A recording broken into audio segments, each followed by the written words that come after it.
জন্মের পর যে বাড়িতে কেটেছে আমার জীবনের 25টি বছর, যে বাড়ির আঙিনাতে জড়িয়ে আছে আমার শৈশবের হাজারো স্মৃতি, আমার কৈশোরের উদাসীনতা আর তারুণ্যের চাঞ্চল্য, কোনো একদিন জানলাম সেটা আমার বাড়ি নয়, ওটা আমার বাবার বাড়ি। কোনো এক পুরুষের হাত ধরে আমার চিরচেনা পৃথিবীকে পেছনে ফেলে আমার অনুপ্রবেশ ঘটল নতুন এক পৃথিবীতে। আমাকে বলা হলো, শ্বশুর বাড়ি যাচ্ছ, এখন থেকে ওটাই নিজের বাড়ি মনে করবে, মৃত্যু তোমাকে ওখানেই থাকতে হবে। কোনো এক পরগাছার মতো পুরনো সব শিকড়কে উপড়ে ফেলে নিজেকে প্রতিস্থাপন করলাম অন্য কোনো গাছের শিকড়ে। ভাবলাম, যাক, এতদিনে নিজের বাড়ি পেলাম অন্তত, এখন থেকে এটাই আমার বাড়ি, এ বাড়িতেই আমাকে থাকতে হবে।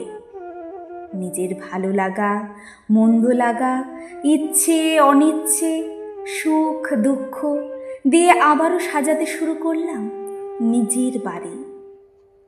নিজের অজান্তে নিজের বাড়ি হয়ে ওঠা এই বাড়িতে দাঁড়িয়ে কোনো একদিন শাশুড়ির মুখে শুনলাম, এটা তোমার বাবার বাড়ি নয়, এটা শ্বশুর বাড়ি, এখানে নিজের ইচ্ছে মতো চলা যায় না।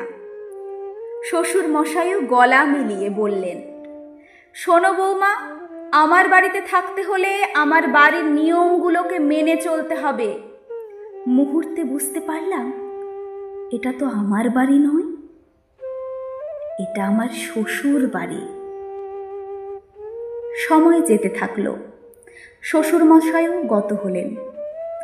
উত্তরাধিকার সূত্রে বাড়িটি আমার স্বামীর হলো। ভাবলাম, যাক, অর্ধাঙ্গিনী হিসেবে বাড়িটা আমারও।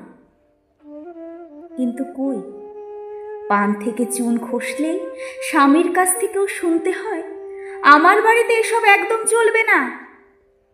তার মানে বাড়িটা আমার স্বামীর, আমাদের নয়। আমাদের বলতে মানে আমার নয়। ছেলে বড় হলো, ভালো চাকরি পেল, ওর বাবা আজ নেই। উত্তরাধিকার সূত্রে বাড়িটা আমার ছেলের হলো। কোনো এক পড়ন্ত বিকেলে ছেলে এসে আমাকে বলল, মা, বাবা তো নেই, আমার পোস্টিংও অনেকটা দূরে বাড়ি থেকে, যাতায়াত করতে যেমন অনেকটা সময় লাগে তেমনি কষ্টও হয়, তাই ভাবছি আমার এই বাড়িটা বিক্রি করে দেব, নতুন যে ফ্ল্যাটটা কিনেছি ওখানে চলে যাব। লক্ষ্মী মা আমার, না বলো না। ছেলের মাথায় আলতো করে হাত রেখে মৃদু হেসে বললাম, পাগল ছেলে, তোর সাথে নতুন ফ্ল্যাটে যাব, এর থেকে আনন্দের কিছু হতে পারে আমার? আসলে আমি তো অভ্যস্ত হয়ে গেছি বাড়ি বদলাতে বদলাতে। প্রথমে বাবার বাড়ি, তারপর শ্বশুর বাড়ি, কোনো এক সময় স্বামীর বাড়ি, আজ ছেলের বাড়ি। হে আর নতুন কি? মেয়েদের জন্য এটাই তো নিয়ম।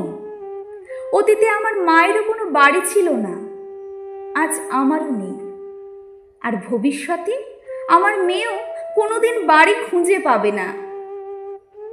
আসলে মেয়েদের কোনো বাড়ি হয় না, মেয়েরা পরগাছার মতো এ গাছ থেকে ও গাছে শেকড় জড়াতে জড়াতে পরজীবী হয়ে বেঁচে থাকে চিরটা কাল। যুগ বদলেছে, নিয়ম বদলেছে, হাজারো বছর গেছে জানি, সহস্র বছর যাবে, আর কোনো মেয়ে নিজের বাড়ি খুঁজে পাবে না, কোনো দিন